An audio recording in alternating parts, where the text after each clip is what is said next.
नमस्कार दोस्तों, मैं उमाकांत लखेड़ा और आज हम बात करेंगे उपराष्ट्रपति चुनाव के लिए जो आरोप प्रत्यारोप का एक नया दौर शुरू हो गया है, जो आने वाले 10-12 दिन तक चलेगा। और उसमें जस्टिस सुदर्शन रेड्डी के खिलाफ एक तरह का कैंपेन गृह मंत्री अमित शाह ने मोर्चा संभाल लिया। आज वो कोची में थे, मलयालम मनोरमा के प्रोग्राम में, और उन्होंने वहां से कहा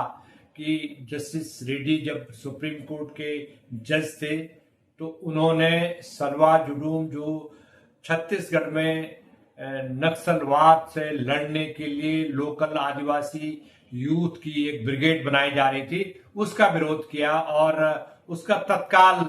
जस्टिस सुदर्शन रेड्डी ने होम मिनिस्टर अमित शाह को करारा जवाब दिया कि आपने लग रहा है कि वो जजमेंट पढ़ा नहीं है। वो जजमेंट कोई मेरा जजमेंट नहीं था, वो सुप्रीम कोर्ट का जजमेंट था। और सुप्रीम कोर्ट जब कोई जजमेंट देता है तो उसमें जो सर्वोच्च कोर्ट के या मिडिल कोर्ट के या जो भी कोर्ट है हमारे, उनमें एक विचार विमर्श होता है। विचार विमर्श के बाद वो इस पर फैसला करते हैं, क्योंकि अगर कोई ऐसा कोई कदम किसी भी सरकार का, वो अगर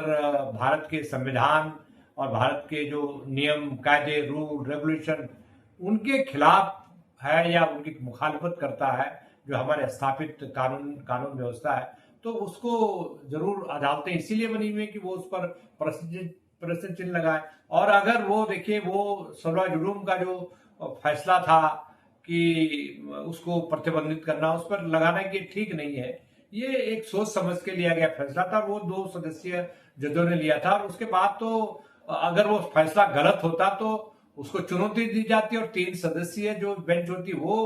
उस पर फैसला करती, और 3 सदस्यीय जज के बाद 5 सदस्यीय जज बेंच उस पर फैसला करती। तो एक किस्म से ये जो आरोप और प्रत्यारोप है, एक किस्म से इस तरह का माना जा रहा है कि ये जुडिशरी को इस तरह से मैसेज देने की कोशिश है कि आप जो है कोई फैसला करें तो सरकार को जो सुविधा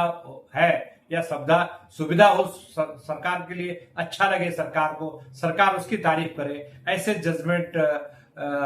सुप्रीम कोर्ट को और हाई कोर्ट को देनी चाहिए। तो इससे एक किस्म से जो जुडिशियल फर्टिलिटी है, एक तरह की नई बहस शुरू हो गई है। और जिसमें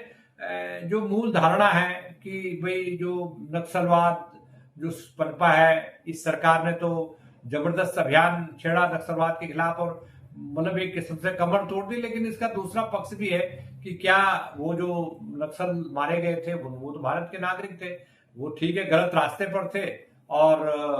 अल्टीमेटली जो लोग जिन्होंने सुधार किया अपने आप में, वो भारत की राजनीति की मुख्य धारा में आ गए। और ये अच्छी बात है कि उन्होंने नक्सलवाद छोड़ा। लेकिन क्या ये कोई सोल्यूशन है, ये कोई अच्छा कदम है कि जिससे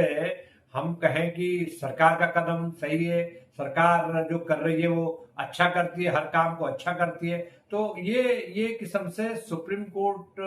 जो सर्वोच्च अदालतें हैं वो इसीलिए बनी हुई है। और ये अभी जो भी फैसला है, चाहे वो एसआईआर के मुद्दे पर बिहार में आया, ये सर्वोच्च कोर्ट ही थी जिसने ये किस्म से इस पर लगाम लगाई। और दूसरी बात यह है कि देखिए, जस्टिस रेड्डी को इसलिए आपने आलोचना किया गृह मंत्री अमित शाह ने कि साहब उन्होंने सलवा जुडूम के मामले में जो लोकल नक्सल यूथ था उनकी प्राइवेट आर्मी बनाने का फैसला में वो शामिल थे। तो वो अकेले नहीं थे, दूसरे जज भी थे, और उसके बाद वो उसका पार्ट थे। और उन्होंने जो कुछ किया वो कानून के मुताबिक किया, जैसा मैं पहले बता चुका हूं। लेकिन सवाल यह है कि इससे क्या हासिल हुआ है? इससे यही हासिल होता है कि इस तरह के बयानात ऐसे मौके पर, जबकि एक प्रक्रिया चल रही है, जो दूसरा सर्वोच्च संवैधानिक पद है उपराष्ट्रपति के चुनाव की प्रक्रिया को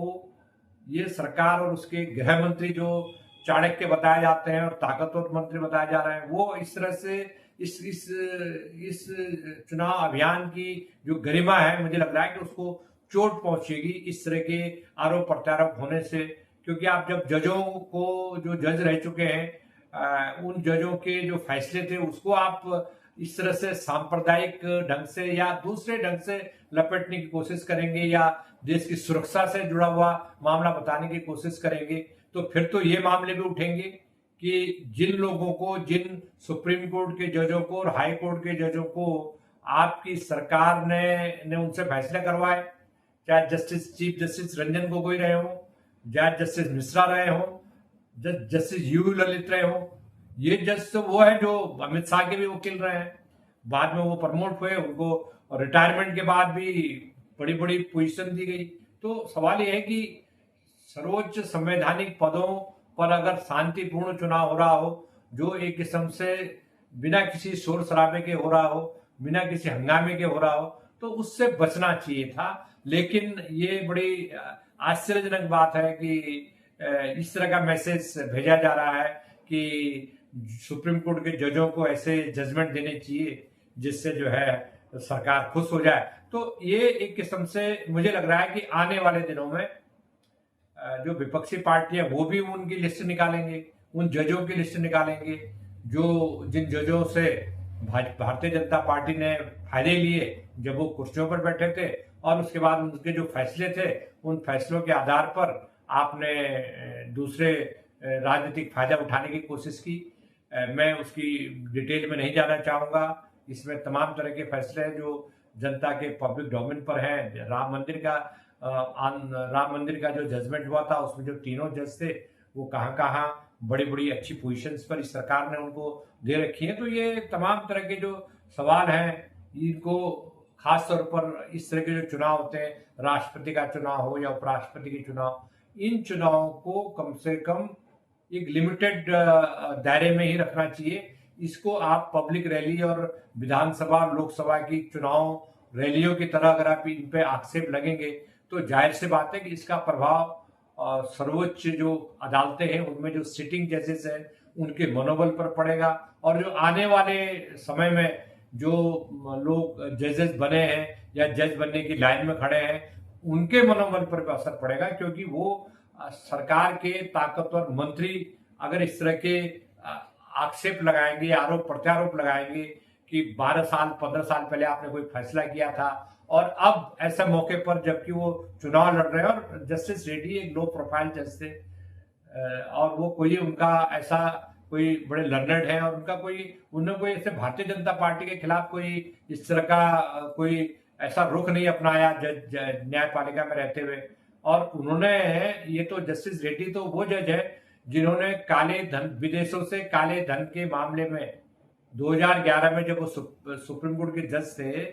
तो उन्होंने उस वक्त की यूपीए सरकार, मनमोहन सिंह की सरकार को इस बात के लिए नाराजगी जाहिर की थी, यानी फटकार लगाए थे कि आप काले धन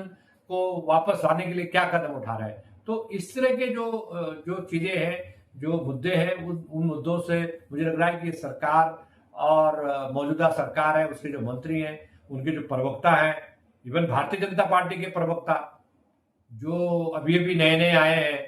वो इस पर भी वो भी कड़ची घुमा रहे हैं, वो भी आरोप लगा रहे हैं। तो इस तरह के जो आरोप प्रत्यारोप आप भारतीय जनता पार्टी के प्रवक्ताओं से लगवा रहे हैं तो ये अच्छी परिपाटी नहीं है, और इससे आने वाले वक्त में भारतीय जनता पार्टी को मुश्किलें आने वाली हैं। तो ऐसा लगता है कि ये आने वाले वक्त में, अभी 9 सितंबर को चुनाव है, उसके पहले अगर इस तरह के मुद्दे खड़े हो गए हैं तो इसका असर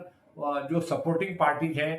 जैसे आंध्र प्रदेश में टीडीपी है, चंद्रबाबू नायडू की पार्टी है, उनका भी इस मुद्दे पर अपना विचार होगा। ऐसे ही बिहार में नीतीश कुमार की पार्टी है, उनका भी अपना अपना विचार होगा। तो ऐसी दशा में भारतीय जनता पार्टी को ये नहीं भूलना चाहिए कि ये जो सरकार चला रहा है ये भारतीय जनता पार्टी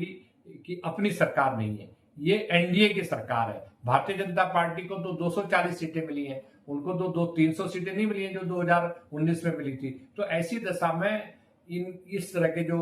बयानबाजियां उसका गलत असर पड़ेगा आने वाले दिनों में, और इसका एक विषैला दुष्प्रचार शुरू होगा, और इस जो उपराष्ट्रपति जिसके लिए चुनाव हो रहे हैं उसकी गरिमा, उन चुनाव की जो गरिमा है, जो अहमियत है, उसको चोट पहुंचेगी, ऐसा मेरा मानना है और मेरे जैसे बहुत सारे लोगों का मानना है। मित्रों, साथियों, आज के इस एपिसोड में इतना ही। एक बार फिर आप सबका बहुत बहुत धन्यवाद। नमस्कार।